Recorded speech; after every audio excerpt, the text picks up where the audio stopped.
सर्दियों का मौसम था और कड़कड़ाती हुई ठंड में बारिश अपना कहर दिखा रही थी। चंदन सड़क के किनारे फुटपाथ पर बैठा एक डंडे से रजाई को ढूंढ रहा था। उसके पास सिर्फ 2 बोरों में रुई और एक बनी हुई रजाई थी और 2 बोरे थे जिन्हें वह चटाई की जगह इस्तेमाल करता था। काम खत्म करके वो अपने घर चला जाता है। आ गए आप? आज बहुत ठंड है, बाहर बारिश भी हो रही है। पता नहीं इस बार कितनी सर्दी पड़ेगी। अच्छा ही है, हमारे लिए तो सर्दी नहीं होगी तो काम कैसे चलेगा। सही कह रहे हैं, मैं आपके लिए चाय लाती हूँ। दुर्गा चंदन की पत्नी है जो उसका हर सुख दुख में साथ देती आ रही थी, पर अब उम्र ज्यादा होने के कारण वो अक्सर बीमार और कमजोर थी। चंदन जो भी कमा कर लाता उसी में वो लोग अपना गुजारा कर रहे थे। चंदन की एक पोती भी थी जो उन्हीं के साथ रहा करती, जिसका नाम स्नेहा था। स्नेहा एक समझदार 7 साल की बच्ची थी जो कि अपने दादा दादी का बहुत ख्याल रखती और उनसे बहुत प्यार करती थी। मैं दुकान जा रहा हूँ, तुम स्नेहा का ख्याल रखना। आज ठंड बहुत ज्यादा है, आप दुकान मत जाइए। तुम तो जानती हो दुर्गा कि जो मैं रोज कमाता हूँ वही खाते हैं हम। जानती हूँ मैं, पर आप बाहर भी तो देखिए, आज फिर से बारिश आ रही है। आपको ठंड लग गई तो? तुम परेशान मत हो, मैं चला जाऊंगा। अपना और स्नेह का ध्यान रखना। ध्यान तो रखती हूँ, पर कभी कभी मुझे स्नेहा के लिए बहुत बुरा लगता है। छोटी सी बच्ची है, क्या कसूर था इसका जो भगवान ने उसे इतनी बड़ी सजा दी। भगवान की यही मर्जी थी दुर्गा, इसमें हम क्या कर सकते हैं। मैं कभी भी वो रात भूल नहीं सकती हूँ जी, जब मेरा बेटा और बहू एक कार एक्सीडेंट में मारे गए और उनका देहांत हो गया। वो रात हम सब के लिए ही ना भूलने वाली रात है। ऐसा बोलकर चंदन वहाँ से दुकान के लिए निकल जाता है और दुर्गा भी घर के कामों में लग जाती है। दुर्गा काम कर ही रही थी कि स्नेहा आकर उससे बोलती है, दादी दादी मैं बाहर खेलने के लिए जाऊँ? नहीं बेटा, बाहर बहुत ठंड है, तुम्हें ठंड लग जाएगी। पर दादी मुझे ठंड नहीं लगती, मुझे खेलने जाना है। बेटा आज मत जाओ, कल तुम्हारे दादाजी तुम्हारे लिए नया स्वेटर ले आएंगे, उसे पहनकर बाहर जाना, उससे तुम्हें ठंड नहीं लगेगी। दुर्गा के समझाने पर स्नेहा मान जाती है। अच्छा ठीक है दादी जी। ऐसे ही कई दिन बीत जाते हैं। धीरे धीरे सर्दी और भयानक रूप ले रही थी।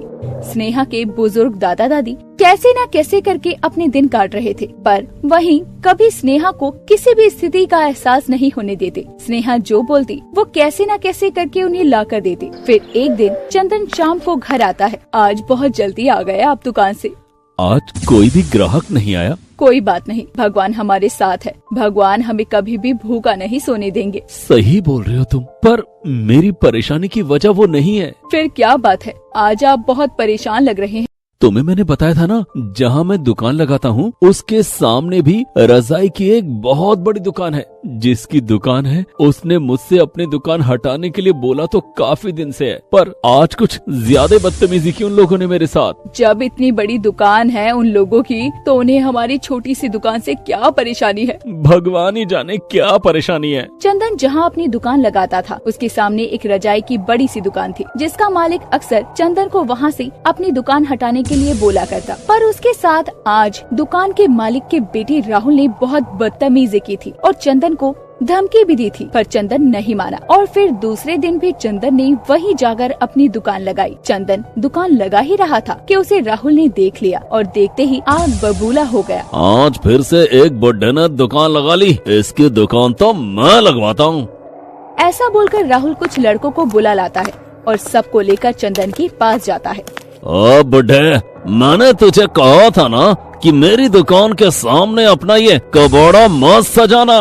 बेटा मैं बहुत गरीब हूँ, अगर मैं यहाँ दुकान नहीं लगाऊंगा तो कहाँ जाऊंगा और मेरा परिवार भूखा मर जाएगा। कहीं भी जाओ भूखे मरो, पर मेरे दुकान के सामने तुम अपनी दुकान नहीं लगा सकते।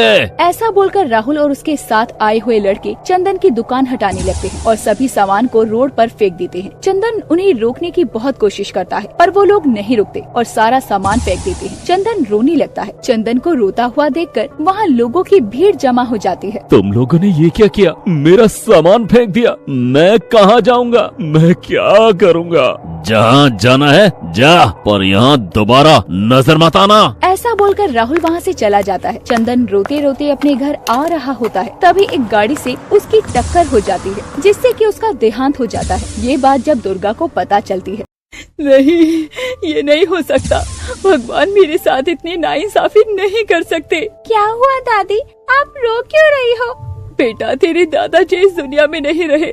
हम कहाँ जाएंगे अब? हम क्या करेंगे?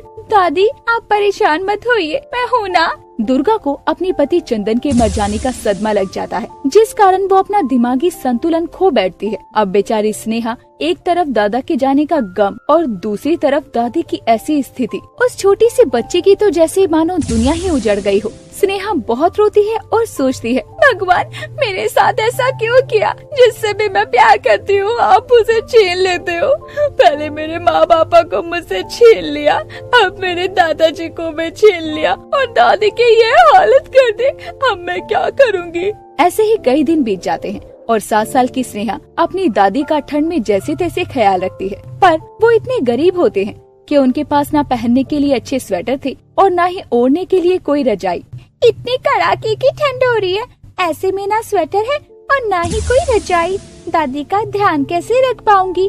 उनकी हड्डियां तो कमजोर है, उनको ठंड पकड़ लेगी। स्नेहा ऐसा सोच ही रही थी कि तभी उसकी नजर अपने दादाजी के सामान पर पड़ती है, जिसमें एक रजाई थी जो एकदम नई और बहुत सुंदर थी, जिसे देखकर स्नेहा सोचती है, ये रजाई किसकी है? दादाजी ने तो कभी भी इस रजाई का कोई जिक्र नहीं किया। हो सकता है ये हमारे लिए बनाई हो। धन्यवाद दादाजी। काश यहाँ पर एक स्वेटर भी मिल जाती तो मैं अपनी दादी को ठंड से बचा सकती थी। स्नेहा ऐसा सोचती है कि तभी उसके सामने एक स्वेटर भी आ जाता है। ये देखकर वो हैरान रह जाती है कि उसने स्वेटर मांगा और स्वेटर आ गया। अरे ये स्वेटर कहाँ से आया? ये स्वेटर मैंने दिया है। मैं कोई आम रजाई नहीं, एक जादुई रजाई हूँ। स्नेहा को यकीन नहीं होता कि जो भी वो देख रही है वो सच है। वो कोई आम रजाई नहीं बल्कि जादुई रजाई है। ये रजाई तो जादुई है। तुम कहाँ से आई? मुझे तुम्हारे दादाजी ने बनाया है। जब तुम्हारे दादाजी ने मुझे बनाया था तो उन्हें एक पंडित ने आशीर्वाद दिया था, जिस वजह से मैं एक जादुई रजाई बन गई। ये दादाजी ने जरूर मेरे लिए ही बनाई होगी। धन्यवाद भगवान जी।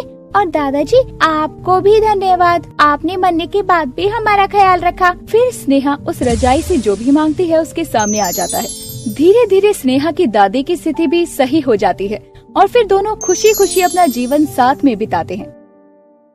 अगर आपको हमारी ये कहानी पसंद आई हो तो इस कहानी को लाइक करें और अपने दोस्तों से शेयर करें और हमारे चैनल को ऐसी ही कहानियां देखने के लिए सब्सक्राइब कर लें।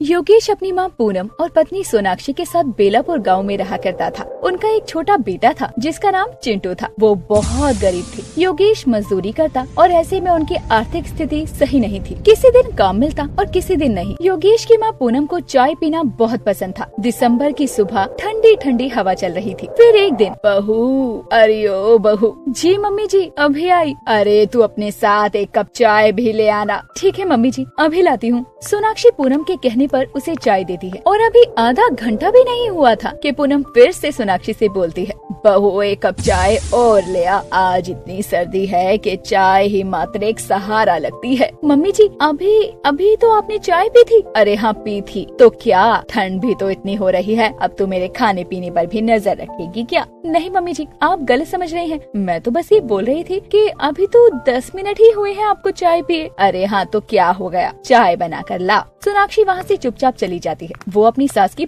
बहुत इज्जत करती थी, इसीलिए वो कोई जवाब नहीं देती और इतनी ठंड में भी वो अपनी सास के लिए चाय बनाने चली जाती है। सोनाक्षी कहाँ हो? जी योगेश जी, मम्मी के लिए चाय बना रही हूँ, अभी आई। एक कप मेरे लिए भी बना देना। आज क्या बस चाय ही बनेगी? घर में राशन का एक दाना नहीं है। सोनाक्षी योगेश को चाय देने जाती है और बोलती है, योगेश जी आपको पता है आज सुबह से मम्मी जी 4 कप चाय पी चुकी हैं और अब घर में दूध भी नहीं बचा है। अगर मम्मी जी ने चाय मांगी तो मैं कहाँ से दूंगी? तो ये बात तो मम्मी से बोल देना, मम्मी समझ जाएंगी। शाम को मैं जब काम पर से आऊँगा तो घर का राशन और सब सामान लेकर आऊँगा। आपने तो बोल दिया कि शाम को लेकर आऊँगा। पूरे दिन में मैं क्या कहूँगी मम्मी जी को? घर में राशन होता ही नहीं था, पर पूनम को तो चाय चाहिए थी। पर शाम को योगेश राशन का सामान तो लाता है पर वो चाय का सामान भूल जाता है। जैसे ही वो घर के अंदर जाता है उसके हाथ में राशन का सामान देखकर पूनम पूछती है, बेटा तू मेरी चाय का सामान नहीं लेकर आया क्या? मम्मी आप तो जानती है ना मैं मजदूरी करता हूँ, जितने पैसे मिले आज राशन का ही सामान ला पाया हूँ। पापा मेरे लिए क्या लाए हो? बेटा आज तो तुम्हारे लिए मैं कुछ नहीं ला पाया, कल पक्का मैं तुम्हारे लिए कुछ लेकर आऊंगा। ठीक है पापा। सोनाक्षी ये राशन का सामान ले जाओ और मम्मी और मेरे लिए एक एक कप चाय बना दो। मैंने आपसे सुबह ही बोला था कि चाय का सामान खत्म हो गया है, अब मैं चाय कहाँ से बनाऊंगी। हाँ, अब तेरी माँ बूढ़ी हो गई है, मेरी एक चाय पीना भी तुम लोगों को अच्छा नहीं लगता है क्या? माँ आप तो जानती हैं कि मैं किसी और फैक्ट्री में मजदूरी का काम करता हूँ, जितना भी मैं कमा कर लाता हूँ उससे ही घर चलता है। और ऐसा नहीं है कि आपकी एक कप चाय मुझे अच्छी न लगे, इतनी सर्दी है तो चाय तो सबको ही अच्छी लगती है। बेटा मैं तेरे से कुछ और तो मांग नहीं रही, सिर्फ चाय ही तो मांगती हूँ। माँ परेशान मत हो, मैं कल आपके लिए चाय का मसाला ले आऊंगा। और दूसरा दिन होता है, योगेश मजदूरी करके अपनी माँ के लिए चाय का सामान लेकर आता है। माँ, ओ माँ, कहाँ हो तुम? हाँ बेटा तू आ गया। आज मैं आपके लिए चाय का मसाला लेकर आया हूँ। अरे वाह, चाय का इतना सारा सामान ले आया, ये सामान तो बहुत दिन चलेगा। चाय का सामान देखकर पूनम खुश हो जाती है। तभी चिंटू आ जाता है और वो चाय का इतना सारा सामान देखकर बोलता है, अरे पापा आपको क्या चाय की दुकान खोलनी है जो दादी को इतना सारा सामान लाकर दे दिया है? अरे नहीं बेटा, दादी चाय ज्यादा पीती है ना, इसीलिए मैंने उन्हें चाय का सामान ज्यादा ला दिया है। वो ये बातें कर ही रहे थे कि तभी वहाँ सोनाक्षी आती है और बोलती है, योगेश जी वैसे चिंटू सही बोल रहा है, क्यों ना हम चाय की एक दुकान खोलें। माँ जी को तो चाय पसंद ही है और हम चाय से अच्छे पैसे भी कमा सकते हैं। तुम भी कहाँ बच्चों की बातों में आ रही हो, छोड़ो ये सब, चलो खाना लगाओ। जी लगाती हूँ। उस दिन योगेश चाय की दुकान खोलने वाली बात को नहीं मानता और वो फैक्ट्री में मजदूरी करने चला जाता है। ऐसे ही कई दिन बीतते हैं। एक दिन फैक्ट्री में अचानक आग लग जाती है। आग लगने के कारण फैक्ट्री बंद हो जाती है। योगेश के पास अब कोई काम नहीं होता। मम्मी खाना दे दो, मुझे बहुत भूख लगी है। पापा को आ जाने दो बेटा, फिर मैं खाना बनाती हूँ तुम्हारे लिए। तभी योगेश घर आता है। योगेश जी आप आ गए, इतनी जल्दी कैसे? हमारी फैक्ट्री बंद हो गई है। पर कैसे? और अब हम क्या करेंगे? और आपके काम का क्या होगा? फैक्ट्री में आग लगने की वजह से फैक्ट्री बंद हो गई। योगेश जी अब क्या होगा? घर में राशन भी नहीं है और आपका काम भी नहीं है, अब हम क्या करेंगे? मम्मी पापा आप परेशान मत हो, मैंने आपको उस दिन भी बोला था कि हम मिलकर चाय की दुकान खोलते हैं। अभी सर्दियों का मौसम भी गया नहीं है। देख रही हो सोनाक्षी, चिंटू अब बड़ा हो गया है। सही कह रहे हैं आप, मेरा चिंटू शुरू से ही समझदार था। चाय की दुकान तो खोल लेंगे, पर कैसे? हमारे पास तो सिर्फ चाय का सामान है और कुछ नहीं। योगेश चाय की दुकान के लिए मान जाता है। फिर चिंटू अपने घर में रखी हुई एक पुरानी टेबल को घसीटता हुआ घर के बाहर ले आता है और बोलता है, पापा हम इस टेबल पर चाय की दुकान खोलेंगे। टेबल को देखकर योगेश और सोनाक्षी के मन में एक उम्मीद जागती है और वो चाय का सारा सामान और घर का चूल्हा उठाकर उसी टेबल पर रख लेते हैं। फिर वो अपनी चाय की दुकान शुरू करते हैं। योगेश चाय बनाकर सबको बुलाता है। चाय ले लो, मसाला चाय 5 रुपए में चाय का कप, गर्मा गर्म चाय। योगेश की चाय भी बिकने लगती है और लोगों को पसंद भी आती है। इतनी ठंड में गर्मा गर्म मसाला चाय राहगीरों को अपनी ओर खींचती है। चाय बेचते बेचते दोपहर हो जाती है और पूनम बोलती है, अरे बहू आज खाने को कुछ मिलेगा कि नहीं? माँ जी मैं खाना कैसे बनाऊँ? चूल्हा तो योगेश जी के पास है। मम्मी अब तो मुझे भी बहुत तेज भूख लगी है। बेटा मैं क्या कर सकती हूँ, तुम बताओ। बहू तू रुकना, अभी जाकर मैं योगेश से बात करती हूँ। पूनम योगेश के पास जाकर बोलती है, योगेश बेटा